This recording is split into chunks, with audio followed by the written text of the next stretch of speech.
Good afternoon. It's Friday, the 18th of September 2020, just after 1 o'clock. Welcome to UK Column News. I'm your host, Mike Robinson. Joining me in the studio, Patrick Henningsen.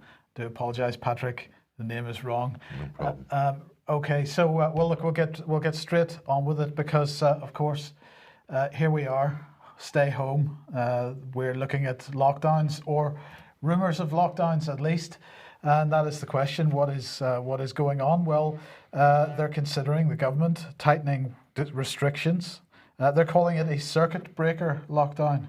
So they're talking about over perhaps the half-term period, shutting everything down for a couple of weeks, except for schools. Except they're going to minimise the impact of schools by doing this over half-term, and they're not going to shut down businesses. So it's not quite the same lockdown as we saw before, but nonetheless, this is because the number of cases is going through the roof, they claim. The headlines today on a lot of the major papers, Mike, is 10 million Britons are already in lockdown. So they're kind of already easing the country towards this inevitable call for a second lockdown. Is that what you're saying? Well, of course, those 10 million people are locked into local lockdowns. Local lockdowns, Of course, Boris has said a second national lockdown would be disastrous. So he's saying we're not going to do it, and then we're going to do it. So anyway, this potential national lockdown would see maybe restaurants and pubs and so on having to close at 10 p.m., not allowed to open again until the following morning, and so on. But let's just have a look at what Matt Hancock was saying here. He said the virus is clearly accelerating across the country. It's accelerating, Patrick. Now, don't laugh too much. This is serious. Here we go. We've got to take the necessary action to keep people safe. We will do what it takes to keep people safe. Now, this is very important. We'll be coming on to this keeping people safe business a little bit later. And he said the number of cases is doubling every 8 days. This is the claim. So let's just have a look at this claim, because here's the latest graph from the government's COVID-19 dashboard. Well, it certainly looks like a bad picture there, Patrick, because if we look on the right-hand side, we'll put a ring around that to show you. You can see that the number of cases is nearly as bad. Now that we're sort of testing to some degree anyway, the number of cases is just as bad as it was at the peak of this, when there were no testing going on at all. Yeah, it's a big scary camel hump there, isn't it? So right. We've got to flatten the camel. We've got to flatten the camel is the latest thing. So, but the thing is, if you look at the 7-day moving average, which is the solid blue line there, you can see that we seem to have already hit the peak. Again, the statistics don't seem to back up the activity from the government, or the government seems to be missing the boat. Not only that, Mike, they're misappropriating, as we said previously, the language. They're saying cases there. Those aren't cases. Those are positive PCR tests mostly, and a positive PCR test does not equate a case of COVID-19. This has already been proven. New York Times already published a very good piece explaining why this is being misread in the United States. We'll get more on that later. Well, let's look at it right now, because here is there's your cases, as we mentioned. Let's look at the patients in hospital, because of course this gives a better idea perhaps of how many of those positive results actually turn into genuine cases. Well, as you can see there, this is the UK total on screen. Well, let's draw a line that hits the peak from yesterday. This is yesterday's statistic.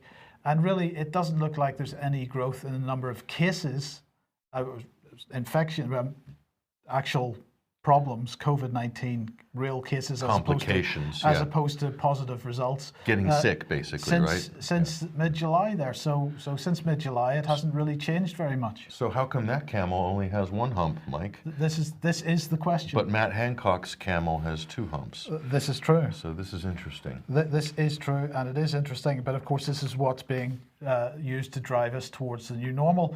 So let's just look at this path to the vaccine that we're on at the moment. At the moment, we have the situation where, of course, we're being encouraged to take tests, but don't take a test if you don't have symptoms. But do take a test if you're told to take a test by your employer or by the NHS or by a school, for example.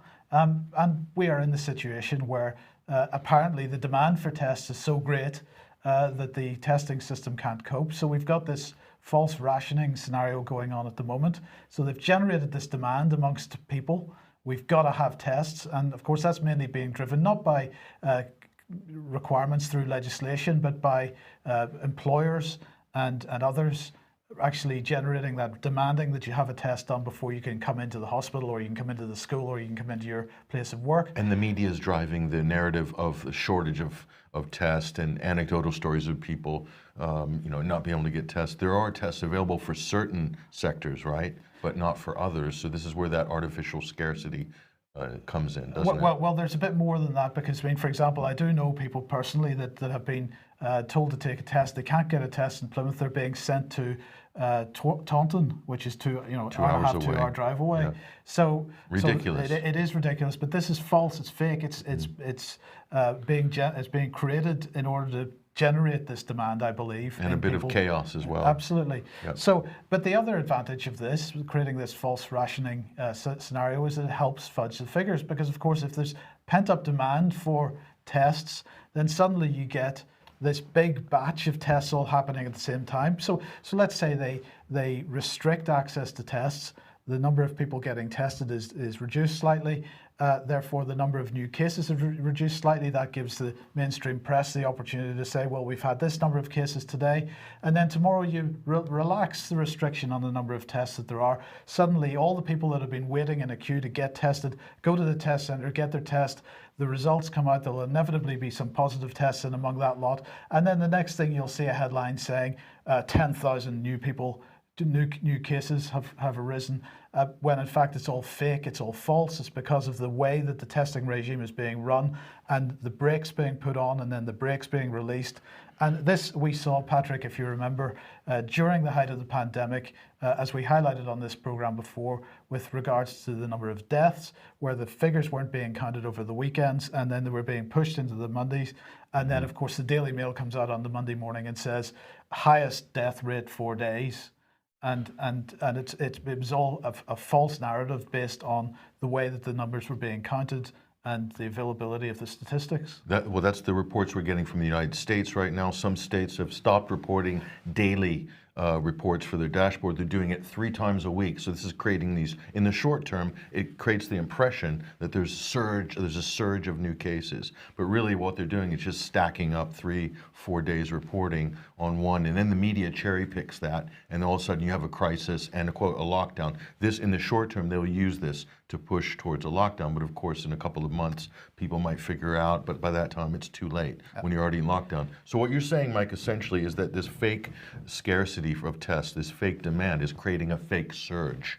Absolutely. Afterwards, and a fake crisis, effectively, right? Absolutely, and of course the other thing that happens is there's the threat of lockdown, and the threat of lockdown is driving the demand for testing as well. So inevitably that brings us to the rollout of daily testing. We will get the rollout of daily testing. We're coming on to that in a second, an example of it. And then that takes us to immunity passports. These have been discussed already on this program. They're being discussed in the press. And with that comes the acceptance of the new normal. And this is a key point here, Patrick, of course, because this is not about returning to normality. Because if we are accepting daily tests, or even weekly tests or monthly tests, alongside an immunity passport, which has a nice big red, amber and green status for you. So if you've got green status, you've tested negative, you're allowed to do things. If you've got red status, you've tested positive, you're not allowed to do things. This is not a return to normal. This is the new normal. This is about tracking. It's the new abnormal. Absolutely, track and trace and so on. So the app is the immunity passport is the app. That's right, that's right. That will be the first iteration of an immunity passport. Most likely it's going to be through a mobile app, right? That's exactly how it's going to be, yes, absolutely. Lots of companies queuing up to provide that service. And then, of course, inevitably, testing will be viewed at this point as being inconvenient, and that takes us to the vaccine, which is much more convenient. So people will be begging, after all the chaos of all the testing, stop, start, go back again, not being able to get to work and access to sporting events, concerts, and they'll dangle the carrot and then stick simultaneously. People will be clamoring for a vaccine. Absolutely. Create the fake demand, create the fake crisis, and then you create, in that way, you create a demand for a solution. And the vaccine will be presented as the solution. Problem, reaction, solution. Absolutely, absolutely. So speaking of testing, here we go. DNA Nudge. We've been talking about this organization for quite some time. This is what the test is going to look like. In fact, the little blue disc there is where you put your swab. Well, they're calling this a laboratory in a box. So this is going to give you a result in 45 minutes. And this is the one that's being pushed very hard by the BBC this morning. And the reason for that is because the Lancet, the most reliable yes. You're sarcastic. Absolutely. The most reliable of medical journals has produced this report assessing a novel lab-free point-of-care test for SARS-CoV-2, COVID Nudge, a diagnostic accuracy study. So it has been given a clean bill of health, Patrick. Why is it called Nudge? Why did, of all the words that they could choose? I think we have explained that it is absolutely because this is all about behavioural change. Everything that's going on here is about behavioural change. Nudge. Nudge. The nudging, straight out of the nudging unit. Absolutely. So let's head over to Ireland. Are things any different there? No. Here's the Irish Examiner. COVID-19 Dublin restrictions decision will save lives, says Catherine Martin, and this is the focus: patient safety, saving lives.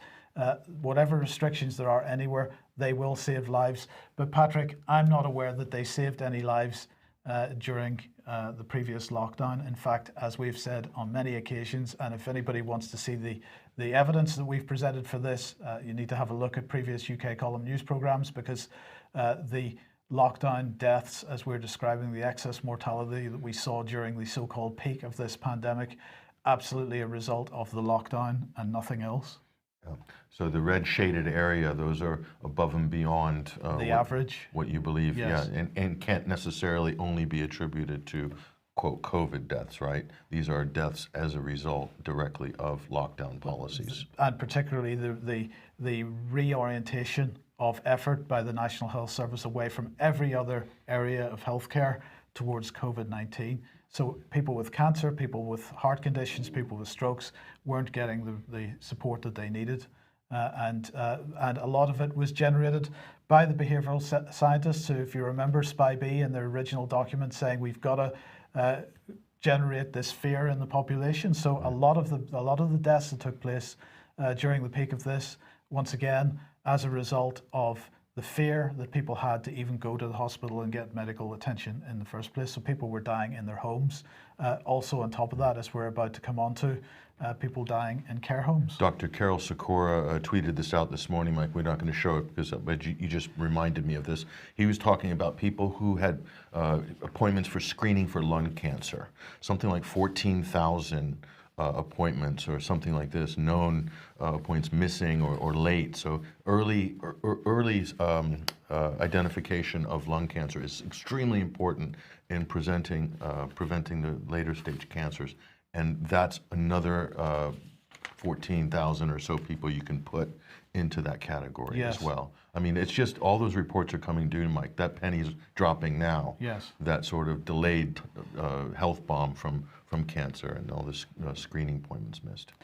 So where's this ultimately going? Well, we have been reporting from around the world at other people's attempts to deal with lockdown or create lockdowns and so on, and how far they've gone with it. And Victoria in Australia has been one of the main culprits featured for how draconian they've been.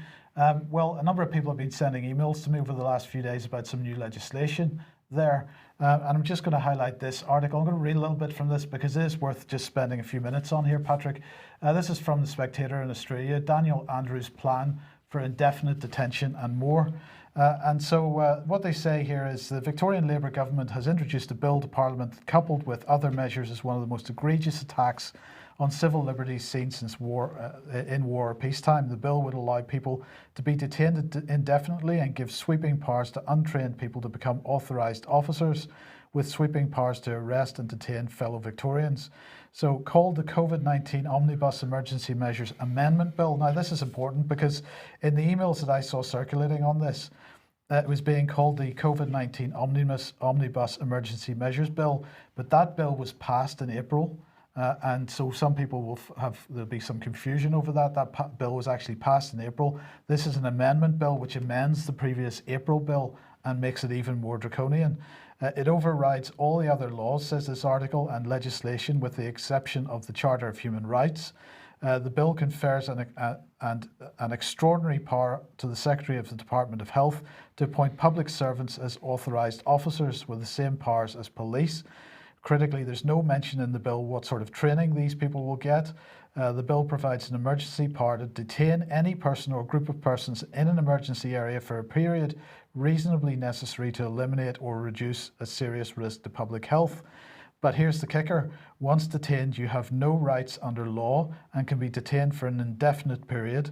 Section 200(6) of the Public Health and Wellbeing Act 2008 requires an authorised officer to review at least once every 24 hours during the period that a person is subject to detention, whether the continued detention is reasonably necessary. But however, you've got to keep this in context, because that means you'll be locked up and detained at the whim of a designated officer for as long as they feel like. There's no provision whatsoever for a review of the detention, a third-party review that is. Ultimately, a person may have to apply to the Supreme Court to grant an order of habeas corpus for release. These powers, says the article, are arbitrary and extreme. And Victoria has been pretty extreme, but there are other countries being extreme in other ways. And if we start to see these extremes coalescing in various places, we end up in a very bad place. Yeah, and so Australia and New Zealand are regarded by a lot of people as kind of beta testing grounds for sort of extreme globalist policies, for social engineering and things like this. And there's a lot of different reasons why, there's no pushback in Australia. One of the reasons is they're paying very well for people to stay at home. Job keepers and also job seekers. Upwards for job keepers, it's something like 3,000 Australian dollars a month. Not bad. So it's basically a basic salary for staying home. That sort of softened the blow for the government. Now, just to tell you quickly how bad it's gotten in Australia. A 33-year-old woman in Perth last week became the first person to get an ankle bracelet, ankle tag, because she came back from holiday in New South Wales, back to Perth. The new COVID marshals, I think the new safety team they have in Western Australia, they spotted two men at her house. So she was supposed to be in 2-week quarantine after coming from another state. So because she broke quarantine, she was taken out of her house, put in a designated hotel for observation, and then tagged on the ankle with like this type of thing you'd give a prisoner when you put them on bail or release. So she was the first person to receive this in the country. So they're clearly planning to possibly roll this out. But there was a lot of bad publicity for this, a lot of pushback. Even as bad as it is in Australia, that might even be a step too far. But who knows? Based on what you've just showed us, Mike, all bets are off. So Patrick, are you a super spreader? Well, let's see what the intelligence services have to say about this. This is The Guardian, their in-house newsletter for the intelligence services in the US and the UK. So they're talking about here in Maine, a super spreader at a wedding linked to, they claim, 170 COVID cases and 7 deaths. And luckily, there's still some adults in the room. Author Martin Cohen, a British author and great author and researches these types of subjects very well. He points out in paragraph 6 of this article via the Associated Press and The Guardian here, none of those who died actually attended the wedding reception. He says kind of looks like propaganda, not reporting. But he goes on to sort of add some more details here. Statisticians will know that if you took any group of 100 Americans at random, given the prevalence of COVID in the US, you could end up with tens of thousands of, quote, contacts and several hundred, quote, infections none of which have any actual causal link. No, that's a pretty good point right there. And are we not seeing that in just about all of the reporting? So how easy will it be to generate a headline or a propaganda story like we just saw in The Guardian here? Came via Associated Press, and literally it's a green light. They're matadoring in the stuff off the news wires. Yeah, we'll take it. Super spreader, yeah, we'll take that. The Guardian will take it. The Times, yeah, we'll take that. And so that's why you see all these same stories cascading across all mainstream media outlets, is because they're like matadors, the editors. You know, they're just like, yeah, straight in, you know. Don't check anything. They're not questioning anything. It's coming off the wires. Yep, fine, it's fact. So, but what does this bring us to? Well, look at this story here by the New York Times. So they're claiming here in the past week, a New York Times survey found American colleges and universities recorded more than 36,000 additional coronavirus cases. The rising number underscores an emerging reality. College campuses have become hotspots for virus transmission. How colleges became new hotspots for COVID. Now, what do you think about this on first glance? I'm calling this the school spike trick, okay? So what do you think about this, Mike? I'll show you a comment after this. Well, with 36,000 additional coronavirus cases, they must have been testing everybody as they came into college. That's probably a good reason why you would get that sort of data. And what we know about the PCR test, and we'll reiterate that in a minute. So just some additional analysis here. This is Bill Gurley, again, another adult in the room on social media. He's pointed out something quite important here, saying, interesting how the New York Times is framing colleges are the new hotspot narrative. Missing in the narrative is the astonishing fact that hospitalizations and deaths are minuscule. 88,000 cases and a complete lack of severe cases. Isn't this shockingly positive? Wouldn't we have hope for this? Shouldn't we be celebrating this good news, Mike, with all of these cases and no hospitalizations or deaths? But if you did that, then you would have no reason for lockdown, and you could open the country up again, and you could take all the restrictions off. Okay. Why would we want that? Why would we want that? That's a good point. I'm sorry I overlooked that. So, but just moving on here, some additional comment here. This is from Jesper Olesen, and he's saying a PCR test cannot distinguish between a virus and residues of RNA that are not infective. In other words, a positive PCR test is not necessarily even an infection. We know it's not a case even, but it may not even be an infection. So cases and infections are two words that are being used all the time in the press by politicians and irresponsible public health officials. And he goes on, a PCR test which is performed too fast on too small an amount of substrate is absolutely worthless. So, quote, cases can be false or non-infectious positives. Is that not a statement of fact? Absolutely is. That's a statement of fact based on everything we've read. And by the way, we'll back that up because this is what the New York Times told us last week when this shocking piece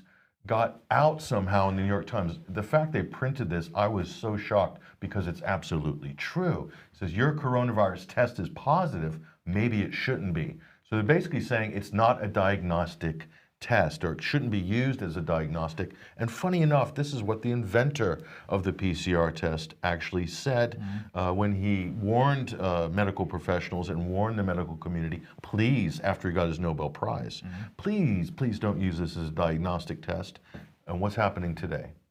Well, they're using it as a diagnostic test. They're using it as a diagnostic. We're calling this, Mike, here, we're calling it PCR test fraud, question mark. Well, it's not so much of a question mark anymore. And just some additional point on here. So this is from Matt Malkus. He's from Nashville, Tennessee. He's doing a lot of great work locally. There's a lot of good activists now in states and local cities who are looking at the data in their towns. He's saying here, now a whole lot of people know what I've known about the situation in Nashville, Tennessee for weeks. Not only is our COVID policy not data-driven and not following the science, it's in direct contrast to both. It's probably the same where you live too. Don't give them an inch, says Matt Malkus. That's good advice. Absolutely. That's what people need to do. Absolutely. Do not give the press or public health officials an inch on this. Don't give your politicians an inch because they are fudging They are cooking the data. They're showing you what they want to show you, and they're in many cases misleading the public, giving a false impression of a crisis, of spikes, of surges, and using that to justify lockdown policies, which are going to, well, they could result in actual fatalities. Now, thinking back to the lockdown deaths at the peak of the UK pandemic, many of those were in care homes, and of course part of the reason for that was because people were being sent undiagnosed from hospitals into care homes, which became nice little areas of infection. But the other reason, of course, was that once a care home was infected, they weren't getting the medical support that they needed in order to deal with that infection.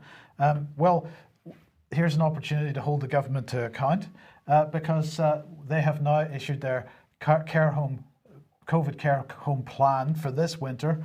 And let's just have a look at the main areas that they're looking at: infection prevention and control. PPE, they're going to provide PPE for everybody in the care home, and staff and residents, for free. They're going to reduce workforce movement between care homes through various standards and so on. They're going to manage quarantining properly. They're going to build our scientific understanding, allegedly. This is good stuff. They are going to step up NHS clinical support. So should there be any problems in care homes, they're going to make sure they claim that the care home gets the support from the NHS that they didn't get the first time round. Well, at least somebody's getting something from the NHS. Well, that's good to hear. It hasn't been delivered yet. Let's wait and see. This is what they say they're going to do. They're going to provide comprehensive testing. They're going to provide require oversight and compliance. They're going to build the workforce, apparently, looking forward, and they're going to fund it properly. So this is what the government claims that they're going to do. And they're going to provide a new dashboard, which is going to monitor care home infections and help local government and providers respond quicker. And they're going to provide £1.1 billion to help with this. So the government has made this statement. We need to hold the government to account. So we're going to have to watch what goes on in care homes this winter very, very closely, and make sure they do that they say everything that they say that they're going to do, because our argument is that the policy that they chose to push forward with resulted in deaths. Many people suggest that therefore the government needs to be held responsible for those deaths, and there was deliberate policy causing those deaths. We need to make sure that doesn't happen again this year. But it's okay, because we're launching a new dashboard just for this, and then we'll have another dashboard next week, and there will be dashboards galore by the time we get to Christmas. Death by dashboards. Absolutely. Now, a few minutes ago, we had the wonderful Matt Hancock on screen talking about patient safety. He used the term patient safety twice in the same soundbite. So let's move on then to patient safety. Here we go. So more patients and healthcare staff apparently are going to benefit from single electronic patient records at 7 hospital trusts, because they're going to receive a share of £8.7 million to introduce digital records and e-prescribing. Now, you may wonder what this has to do with patient safety. Not direct. It doesn't have anything to do with it, except that this was announced yesterday at Imperial College London's COVID-19 and the Drive for Safety and Equality Conference. Learning from the front line is what they called it. And this was to celebrate World Patient Safety Day. Okay. So anyway, what is World Patient? Well, before we get on to what World Patient Safety Day is, we should also mention this. At the same time that they released this information about e-prescribing and digital records, and the fact that it's going to save all kinds of lives and improve patient safety, the MHRA, of course, who is the regulatory organisation for medicines in this country, issued this statement saying that the MHRA will now issue all safety critical alerts for medicines and medical devices that require action as national patient safety alerts. So patient safety has suddenly become right front and centre. So what is this all about? Well, yesterday was National Patient Safety Day, and here is the World Health Organization. And now this began 2 years ago following the British government putting the proposal in, and all kinds of people voted for it, all kinds of countries voted for it, and so it got status as a national day. So recognising patient safety as a global health priority, all 194 WHO member states at the 72nd World Health Assembly in May 2019 endorsed the establishment of World Patient Safety Day to be marked annually on the 17th of September. The objectives of the World Patient Safety Day are to increase public awareness and engagement, enhance global understanding, and spur global solidarity and action to promote patient safety. So that should make us all feel really good. Now, what was the main focus of this year's Patient Safety Day?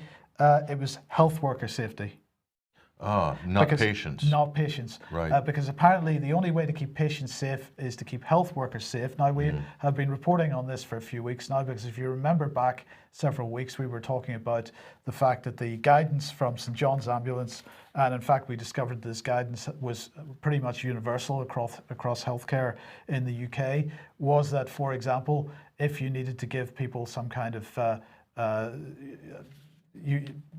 support, some kind of life support, you were no longer allowed to give mouth-to-mouth resuscitation. So any CPR done only by hands, no mouth-to-mouth resuscitation. So the focus now is not about, in healthcare, about saving lives at any cost. It's about making sure that the healthcare is safe before the patient. Which means less lives are going to be saved. Absolutely. So go back to that image just quickly here. So the message they're sending is, Mike, that we're discouraging people from using healthcare services because of COVID. In some cases, we're blocking them, and you can only get telephone appointments. And so the easiest way, according to this, to keep the patient safe is to keep them away from the hospital. Isn't this what people have been experiencing for the last? Absolutely. So have to make an appointment for accident emergency now. You can't just show up. You've got to book an appointment to A&E. So they're rationing healthcare, they're restricting healthcare, and then they're running a campaign called patient safety. The best way you can serve a patient is to allow that patient access to health services, and that's not what's happening. Now, a few days ago, Boris Johnson saying, we've got to deal with this COVID situation because we don't want to have to cancel Christmas. Well, what has been cancelled is New Year, because London's New Year Eve fireworks have been cancelled. But of course, Patrick, the reason for this is because, they run I know why. I'll tell you in a minute, but go ahead. Well, they run this massive fireworks display on one side of the Thames, and they have everybody on the other side of the Thames. There's no possibility for social distancing, so they've cancelled this. But Patrick, my question to you is, what happens with Santa Claus? Because he's coming down chimneys, and he's taking COVID potentially to every house with children in the country. It's a massive risk, and I'll tell you why. Because Santa's working with the elves in the north and Lapland. He's all those elves, and you don't know what they've been up to. Okay, and then all of a sudden Santa shows up down your chimney. Okay, Santa could be a super spreader. So I think all the elves will have to get tested. In fact, I don't think there's going to be any presents this Christmas. No Christmas. But go back to the firework display. I want to tell you why they've canceled fireworks. If you look closely at this, everybody look closely at this image.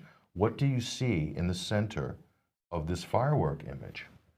There is a coronavirus there. Can you see it? I can. Just faint. And then, so you can see COVID is in the air. Yes. COVID is in the air. And so I think this is why the government are canceling New Year's Eve fireworks. It's just too risky. The airborne COVID.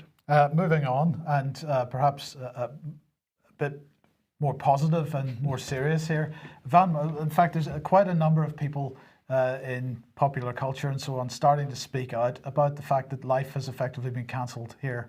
And the latest one is Van Morrison, being heavily criticised by the BBC, of course. Coronavirus, Van Morrison lockdown, protest songs dangerous. So he's released a number of songs which are really criticising the way that the world is being run at the moment. I think everybody that speaks out this way needs support and should be supported.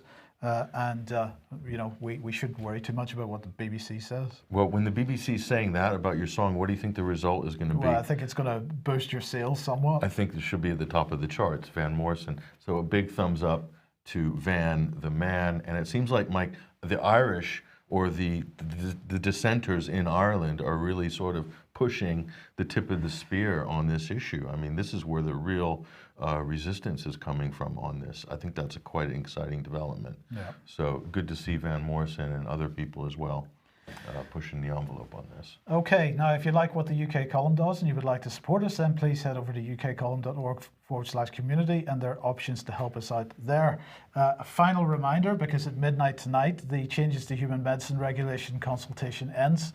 If you would like to give your thoughts on that, the URL for getting there is on screen at the moment, and we suggest that you do if you haven't done so already. It can only take you a few minutes, and you can have your say and input any information or important information that you think needs to be highlighted. Absolutely. And just a quick heads up for the latest David Ellis report. This is all about the strategic defence review that's going on, the integrated strategic defence review that's going on at the moment. Excellent program. There's just one slight technical error with that, so that's hopefully going to be resolved later on, but do watch it anyway. It is worth watching, and share it if you possibly can. Now, Patrick, it was yesterday, the 400th anniversary of the Mayflower, and well, there's celebrations going on in Plymouth. There is, and a lot of people say there's not much going on in Plymouth compared to the big metropolises like London, Manchester, and Birmingham, but that was not the case this week. Yeah, this is the 400th anniversary of the Mayflower setting sail to the United States, which was at that time the New World. More on that later. Yes. So there were a lot of things planned, and some things have been canceled because of the, quote, pandemic.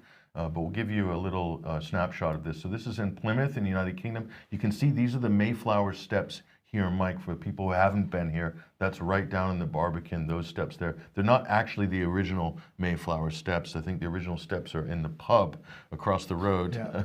the Admiral McBride, but that's another story. But so you can see some people gathering here, and let's take a look at what this was all about. This is Luke Pollard, Labour MP for Plymouth, and he's saying the Mayflower 400 is a chance for us to tell our city's story and our city's place in the story in one of the most important voyages in history. So it is a really important historical event for the city of Plymouth, but not just for Plymouth, but for the United States, because this was the original group of people who settled, Europeans who settled in the East Coast of the United States there in the colonies. Well, it was the first sailing that was not government-backed. That's right. Yes. Virginia, the Commonwealth of Virginia, preceded this, I think. So it is important in that sense. So let's look at what it's all about here. This is the new Mayflower, and this is basically the Mayflower Autonomous Ship, or MASS. And this was... Ship? It's the ship, yeah. It's really a catamaran. It's basically an unmanned marine boat. And we'll look at another view here just to take a look. So there's a Catamaran Design, solar panels on top, as you can see. It's about, well, we'll look at the specs in a minute. Let's look at the specs and see what this is here. So 15 meters long, basically, aluminum hull. And this is an average speed of about 8 knots, 6 to 8 knots. So at that speed, and that's debatable whether it's going to maintain that speed, probably 3,000 odd miles, Mike, to the East Coast. I'm not sure. Yeah, something like that, yeah. So it's really, that's a 20-day journey or something like that. So it's going to take a while, and it's probably going to be accompanied by some sort of an escort. I don't see this thing going completely on its own. So AI is being provided by IBM, so artificial intelligence, that's the big buzzword for this new Mayflower that is setting sail. The maiden voyage is actually going to be in the spring of 2021, and we'll call this a woke drone. This is basically a marine drone. So it's a woke drone because it's going to be studying climate change. And it's also going to be sustainable and supposedly solar powered, Mike. But that little solar panel doesn't look like it's going to power very much at all. There's 4 of them actually, but you know, whether that can sustain 8 knots in the rough and tumble of the Atlantic, I really don't know for sure. I mean, one big wave could capsize that thing very easily going across. So, but it does have some important work that it's going to be doing. Plastic waste and pollution. It's going to be studying that, marine mammals, machine learning. Hopefully, will recognize other boats and objects via an array of cameras and sensors that are going to be on board. But just a little more detail on this. The various applications of this type of marine drone, of course, is going to be science, exploration, and also this is part of the fourth industrial revolution. So this is the first generation of something that's probably going to be quite commonplace in about 10 years and was launched in Plymouth this week, for good or bad, depending on what your feelings are on the fourth industrial revolution. But some of the applications are going to be for water taxis. Of course, large cargo ships could be automated, will be automated, fish farms and this sort of industrial activity as well, and military. Now, I put an asterisk next to that, Mike, because the military already have autonomous marine vessels, but they're not all in the public sphere, as it were. Okay, so this is the first, I would say, non-military, perhaps, boat here. But let's look at how this was made in Poland, because there were no ships, shipyards that would take the job in the UK. So that it was actually made in Poland, and the Polish are getting no credit whatsoever, of course, for this. But it's really, I mean, it's an EU project. It's kind of an EU project here. So the design and the engineering are done here with the team in conjunction with Plymouth University, but also private firms and investment as well, and also IBM and another US firm, okay? But the actual boat, I believe, was made in Poland. So that's a little bit of a anticlimax there in terms of you can see the British and the American flag on top of this. So they do, but where's the Polish flag? I mean, so they're not getting any credit for this. So really no change with Brexit there. But this project has actually been, I think, about 3 or 4 years in the making right now. So let's look at the festivities here. This was the delegation coming up the catwalk here. They don't seem to be wearing any masks. They arrived by boat. No, they weren't. Other people were, and I'll show you those in a minute. You can see the social distancing signs there to make sure everybody is safe and everybody's observing social distancing. This was the first Sea Lord, Admiral Tony Radakin. He was there representing the British military, and he also spoke.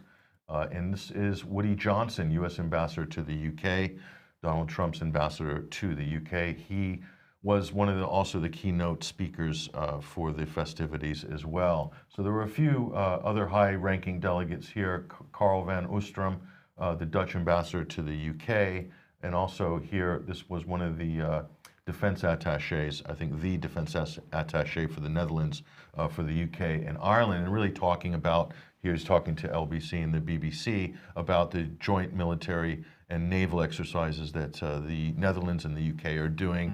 They go way back in terms of partnership, all the way back to the Mayflower. In fact, because most of the people who were on the Mayflower, or a good number of them, were from Holland, actually, from Leiden.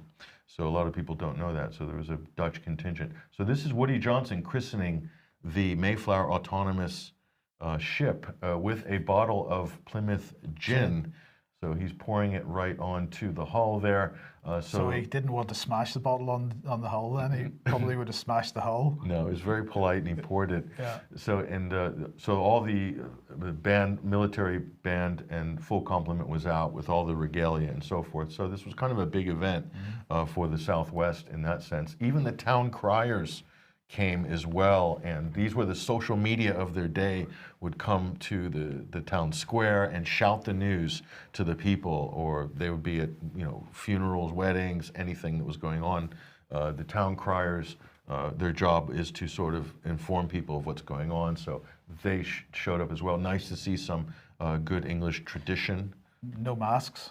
Again, no masks, so a high police presence as well. You can imagine the security with high-ranking delegates, so there was quite a bit of security and police presence in the water as well as on the land. But there were masks, Mike. This is the city delegation from Plymouth, I think. Looks like the Lord Mayor. I'm not sure. I can't really identify anybody. Because they're all behind their masks. They're all wearing masks. But these were the only people really wearing masks. It was very strange.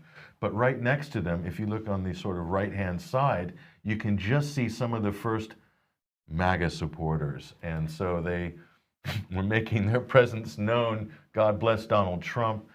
So they were really, there was an effort made to push them off to the side, but they were very determined to establish their pitch there at the Mayflower steps, very proud of what was happening and also very happy and proud of their president. You can see the banner there has Donald Trump with a British and an American flag. 2 nations, 1 constitution is the strap line underneath there. So this is very interesting. So, but this was the boat going out, and a lot of people thought it was actually leaving for the United States, but it wasn't actually. It can't travel on its own yet. So it was kind of an anticlimax there. It's being pulled and pushed behind from a little boat there, and then also towed from the front. So, but there it is. It will be doing its maiden voyage in the spring. This is a cutting-edge AI-driven autonomous technology. And this is it out past the breakwater. And if you look just behind along the breakwater in the back, you'll see some words along the horizon there. No new worlds. This is an art installation that has been put to basically coincide with the Mayflower 400, Mike. And here's a better look at that. This is no new world. So this is a kind of a social justice art exhibition that's been kind of planted there for like 3 months. They'll remove it supposedly at Thanksgiving, and it's arguing that it's almost kind of like a protest of the Mayflower going to. A lot of people would view it like that, and they say it's to stimulate conversation, saying that we shouldn't call America the New World. But back in it's an interesting debate, Mike, but really back in those days, for Europeans, it was the New World. So, but again, this is following on the kind of statute conversation of kind of rewriting history. So this, unfortunately, is unescapable. This is what it looks like at night. It's on 24/7. So for 3 months, it's no new worlds, and it supposedly flashes different combinations of those 3 words. But it's not all the residents are on board with it. Some people think it's interesting and it's woke and so forth, but other people don't like it. So we might report a bit more on that in the future. I spoke to quite a few residents about this. But here's what Luke Pollard has to say. Coronavirus means we've had a very different kind of commemoration than the one we had planned. So a lot of things were canceled. This was the first major event that actually went forward. It was all supposed to happen this summer. The Mayflower 400, so 400th anniversary, so in 2020. But this is where it's interesting. It says, I'm determined that the Mayflower 400 produces a lasting and positive legacy, one that renews the bond between, get this, the people of Plymouth, the United States, and the Wampanoag Nation. This is a Native American tribe, which is interesting. So I didn't realize that Plymouth was building bridges with the Wampanoag tribe. So, but in reality, there are dozens of Native American tribes in Massachusetts and in New England, not just that one there. So it's interesting how they've been kind of singled out as someone here. And if you look on the Mayflower's website, nations changed forever by colonization. So again, this is kind of the woke This is language. the new narrative which is being built, absolutely. So all of the slides on their website will feature Native American faces and face painted. It's a little bit kitsch, actually, and some might say a little bit patronizing as well. But this is about feeling guilty about colonization and so forth. And again, we can have this debate later about this, but this is where it's interesting. In Plymouth, Massachusetts, that's the replica of the Mayflower. So that's the original, or what the original looks like. This giant grand galleon, and now we have this 15-meter piece of aluminum catamaran. So we've come a long way, it seems, in 400 years. But this was the replica. This wasn't allowed to do its tour in Boston Harbor or to Newport, Rhode Island, and Connecticut. It was canceled. Yep. Guess why? Well, it could only be because of we were going to say corona. Oh, let me go back. Sorry. Yeah, so keep talking. So it could only be because of the coronavirus, because of COVID. So not corona? No, this is COVID. This is the evil twin sister of corona. And Caroni is always confused, as you pointed out. Covey is really laughing.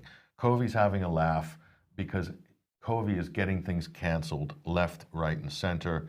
So how on earth would this be a threat to have this ship sailing into your harbor? You know, but it's just one of many similar things that have been canceled. So anyway, we'll see more, no doubt, from Covey in the future. So, but it's really all about the special relationship. And here's Joe Biden, because he's been talking about the special relationship, and he's, of course, criticizing Brexit and the changes to the new legislation that's coming through the UK at the moment for the internal market bill, and saying we can't allow the Good Friday Agreement that brought peace to Northern Ireland to become a casualty of Brexit. And that was, of course, a follow-up to a letter written from the Congress of the United States on September the 15th to Boris Johnson, basically saying exactly the same thing. 4 congressmen signed this. But Patrick, I would imagine that this is more to do with the US general election than it has to do with any genuine concern over the Northern Irish border or the internal market bill and the internal politics of the United Kingdom. Yeah, because you can see this is an effort driven by Nancy Pelosi. Those are all Democratic signatures. So there is something going on in the background. One of the things, of course, with Donald Trump and Joe Biden being a Catholic, apparently, and Donald Trump garnering a significant amount of Catholic votes in the 2016 election, the Catholic vote is up for grabs. So anything that's causing strife or tension that could be laid at the feet of Donald Trump may or may not play well with the Irish Catholic vote, which is a very influential vote, especially in New York and New England and things like that. So it's potentially a swing vote in some states, but nationwide as well. I don't know if this is why this is becoming an issue now, or is becoming more of a partisan issue, but also it's also because of Bill Clinton's well, he had a big part to play in the original Belfast Agreement. The legacy of Bill Clinton. Yes. So that's certainly something that the Democrats hold on to, because they need to hold on to as much as they possibly can at the moment. Yeah, because from an economic point of view, I don't see why this would be where are the Republicans, where are the GOP? If it's about economics, if it's about business and trade, where are the GOP on this? They don't seem to be too concerned about it. So I think they're just after the trade deal. Yeah, Trump wants to do his deal, and I think the Democrats would want to scarper it or disrupt it if they could. Yeah. Okay. Let's move on to a little bit of immigration news here, because want to live, work, and study in the UK? Find out more about the 2-year youth mobility scheme. This is for people from Hong Kong, of course. The UK Hong Kong Youth Mobility Scheme is in its 7th year, and it allows people aged between 18 and 30 to live, work, or study in the UK for up to 2 years. And they run a ballot every year. It's a bit like the H-1B visa program in the United States, I suppose. Unlike previous years, though, this year the selection criteria has been changed to a lottery, and there's no longer a requirement to provide what they're calling a certificate of sponsorship. Now, Patrick, I wasn't sure why that would be. Why have the rules changed this year in particular? Perhaps the rioting, the anti-government protests in Hong Kong have something to do with it. And of course, if we think back to Syria, then as soon as the sort of people that were active in Syria, in this case the White Helmets, and the opposition wanted to come to the UK, it was no problem. Green lighted, yeah. Absolutely green lighted. So perhaps the rules have been changed here in order to make it easier for people that need to get out of Hong Kong and come to the UK. Well, if you look at any war situation with the United States, with the UK, with some European countries, so they'll always welcome the opposition in with open arms, whether it's from Libya or from Syria or from Iraq, for instance, or some of these other countries like now Hong Kong. Okay, so Joshua Wong's gangs of rioters beating residents and trying to set police on fire and things like that. That fifth column in Hong Kong, that pro-Western, backed by the U.S. State Department, Joshua Wong, and half the U.S. Senate, okay, that fifth column that's being used against the Chinese government will be welcome back in the West. They'll give them all sorts of opportunities. They'll look after them, financial aid, but to build that fifth column, and then that's the kind of diaspora fifth column that can be used to point back in the future at the enemy, but it's also soft power exercise as well. So I think that has a lot to do with it. Yeah, absolutely. And then let's just come on to Belarus, because there's clearly we're heading towards an attempted regime change here. I'm not quite sure how the Russians are going to react to this, but the UK, along with 16 other members of the Organization for Security and Cooperation in Europe, has triggered the Moscow mechanism now. So for people that don't know what the Moscow mechanism is, it was adopted to strengthen what's called the Vienna mechanism. It provides an option for sending missions of so-called experts to assist participating states in the resolution of a particular question or problem. But of course, there is no desire from Belarus for resolution of a particular problem. They held an election. There was a result, and that result is considered legitimate. It's only in the West that it's not considered legitimate. So the Moscow mechanism, in this case, being used to push people into Belarus for what? In order to build a narrative for regime change. So here is what Dominic Raab had to say today. With our partners in the OSCE, we have triggered the Moscow mechanism, initiating an independent international investigation into the vote rigging and human rights abuses in Belarus. What evidence have they got of vote rigging or human rights abuses? I'm not sure. But of course, what we have here, Patrick, once again, is the rapid response mechanism going on, never mind the Moscow mechanism. This is the common narrative between, in this case, Belgium, Canada, Czech Republic, Denmark, Estonia, Finland, France, Iceland, Latvia, Lithuania, Norway, Netherlands, Poland, Romania, Slovakia, UK, and the United States.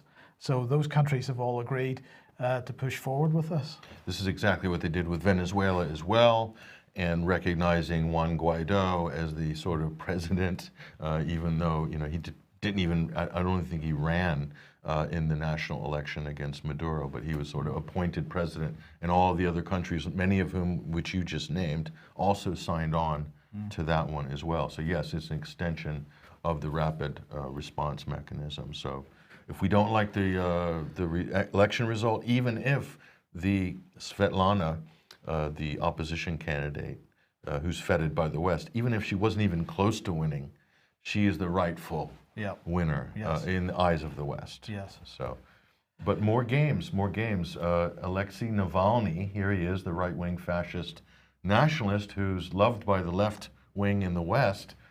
He's got some problems, Mike, with their Novichok story. Now, it's starting to fall apart very quickly. Navalny's team now says that the bottle supposedly with Novichok was found in the opposition figure's Siberian hotel room after he fell ill on his Moscow flight. So the original story was totally different. It's totally different. That he had a bottle that he carries with him all the time that was poisoned. And here's Brian McDonald. He's very popular on Twitter and writes for RT. So the Navalny story just gets stranger. His team says Novichok was found in a water bottle in a Siberian hotel room after he fell ill on a Moscow-bound flight last month. It was then taken to Germany for analysis. Has to be some questions here. So the free bottle of water in the hotel room somehow made it to Germany for testing. I mean, how did they manage that? Was it put in a diplomatic pouch? Or did the Germans just go to the local supermarket and buy a bottle of Avion there rather than in Siberia? I don't know. Maybe they don't have Avion in there to match it. But some people are poking fun at this, actually, on Twitter. This is Elena here on Twitter. She's saying, oh dear, another version of the Navalny story. The one before was that it was a bottle that Navalny had always carried with him. And they point out here, no hazmat suits in the hospital here. The doctor does not even wear gloves at Navalny's bedside. No wonder he became ill from a dangerous nerve agent, Novichok, in Russia. Not one. Masks are worn because of COVID. So interesting. So it doesn't get any better for them. These narratives just never stack up. But the point is, when this phony, I'm going to say it's a phony Novichok story because it's a joke. When this phony Novichok Navalny story came out, it was then used to catapult the story into the headlines, and then pressure was put on the German government to halt the Nord Stream 2 gas joint pipeline project between Germany and Russia. So clearly, this is a fake story that was engineered very much like the Skripal story and used to put the Nord Stream 2, which is one of the most important east-west projects maybe in history, energy projects in history, to put that on ice under the pretext of this fake Novichok attack here with this so-called, they call him the opposition, the head of the opposition in Russia. He's not that popular. He's more popular in the West than he is in Russia. He's kind of a right-wing fascist nationalist type. He's not a very savory character, but the West kind of prop him up and make him into this kind of savior who's bravely challenging Putin or something like this. So he's really kind of a manufactured figure, really, in the West. As most of these opposition figures are. Yeah, yes. yeah. Okay, well, look, we're going to have to leave it there for today. Thank you very much for joining me today, Patrick. Thank you for joining us. We'll be back at the same time, 1 p.m. as usual on Monday. Have a good weekend, and we'll see you then. Bye-bye.